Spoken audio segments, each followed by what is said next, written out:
ایک مرتبہ امام حسن علیہ السلام اپنے گھر آئے اور اپنے مبارک آنکھوں سے دیکھتے ہیں کہ آپ کی والدہ بی بی فاطمہ زہرا سلام اللہ علیہا امام علی علیہ السلام سے فرماتی ہیں کہ اے علی، میں نے اپنے بابا سے سنا تھا کہ ہمارا بیٹا حسین اسلام کے لیے بے جرم و خطا 3 دن کا بھوکا پیاسا قتل کیا جائے گا۔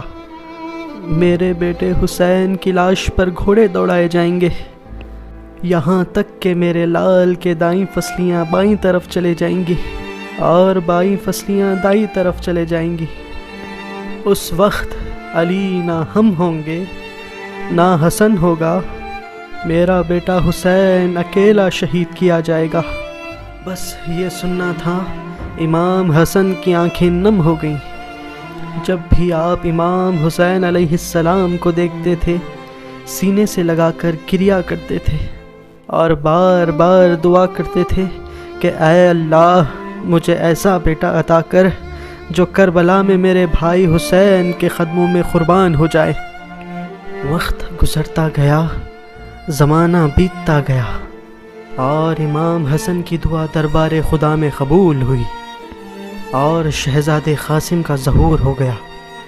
جیسے ہی شہزادے قاسم کی آمد ہوئی، امام حسن علیہ السلام نے جناب ام فروا سلام اللہ علیہا سے فرمایا کہ اے فروا، یہ یاد رکھنا، یہ میرا بیٹا قاسم کربلا کے میدان میں میرے بھائی حسین پر قربان ہوگا۔ میرا بھائی حسین مجھ سے بہت پیار کرتا ہے، اگر میرے بیٹے قاسم کو شہید ہونے کی اجازت نہ ملے تو میں تمہیں ایک تحریر لکھ کے دیتا ہوں، یہ میرا خط میرے حسین کو دینا اور انشاءاللہ وہ مان جائے گا۔ امام حسن کے بعد جیسے جیسے شہزادہ قاسم بڑے ہوتے گئے، بی بی ام فروا سلام اللہ علیہا بار بار کہتی تھی کہ اے بیٹے قاسم، تمہارے بابا کہا کرتے تھے تمہیں اپنے چاچا پر قربان ہونا ہے۔ امام قاسم علیہ السلام بار بار حضرت عباس علیہ السلام کے پاس آتے تھے اور کہتے تھے چچا عباس، مجھے بھی جنگ کرنا ہے، مجھے بھی جنگ سیکھنی ہے۔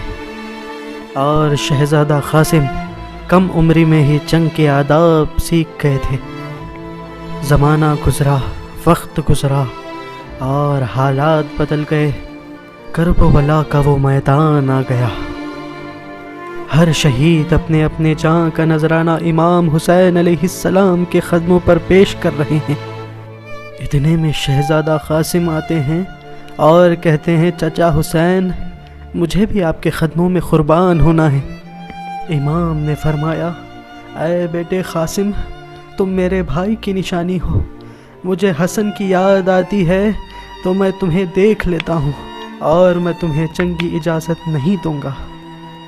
تب شہزادہ قاسم روتے روتے اپنی ماں کے پاس آئے اور کہتے ہیں ماں، سب میرے چاچا حسین پر قربان ہو رہے ہیں لیکن چاچا حسین مجھے اجازت نہیں دیتے۔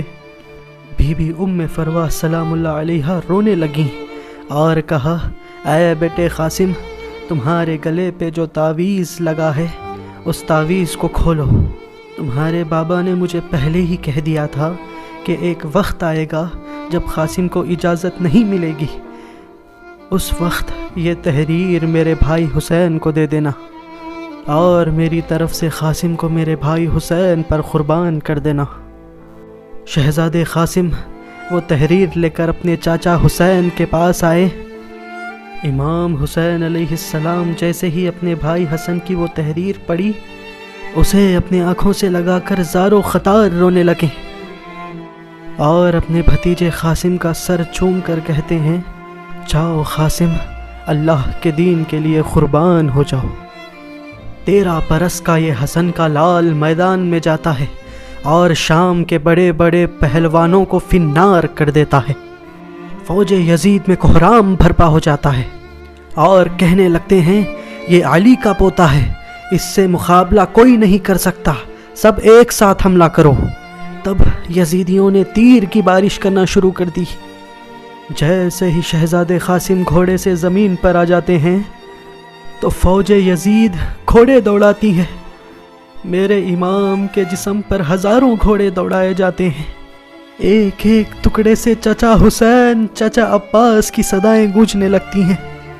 مولا حسین علیہ السلام جیسے ہی میدان میں آ جاتے ہیں، کہیں سے قاسم کا بازو ملتا ہے، کہیں سے قاسم کا ہاتھ ملتا ہے، کہیں سے قاسم کی انگلیاں ملتی ہیں۔